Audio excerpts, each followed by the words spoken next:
Hello বন্ধুরা, কেমন আছো সবাই? আজকে তোমাদের সাথে টমেটো মাখার ভিডিও শেয়ার করব।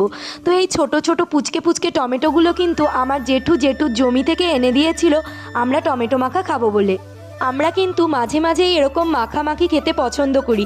তো তোমরা কারা এরকম মাখামাখি খেতে পছন্দ করো অবশ্যই কিন্তু আমাকে কমেন্টে জানিও। প্রথমে কিন্তু টমেটোগুলোকে ভালো করে কুচিয়ে কেটে নিয়েছিলাম, আর যে কোনো মাখা একটু কিন্তু টক না হলে ভালো লাগে না।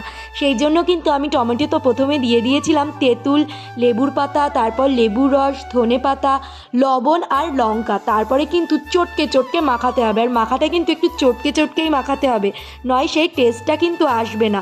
আর এইদিকে দেখো প্রীতম কিন্তু চাতক পাখির মতো বসেছিল মাখাটা কখন খাবে সেই জন্য। তো আমি ওকে বললাম তুই একদম টেনশন করিস না, প্রথমে তোকেই টেস্ট করতে দেবো। তো ও যেহেতু টক খেতে ভীষণ ভালোবাসে, ওর কাছে তো ভীষণই ভালো লেগেছিল। তারপরে কিন্তু আমি আর দিদি খেতে বসে পড়েছিলাম। তো আমার এক্সপ্রেশন দেখে বুঝতেই পারছো কতটা টক আর টেস্টি হয়েছিল।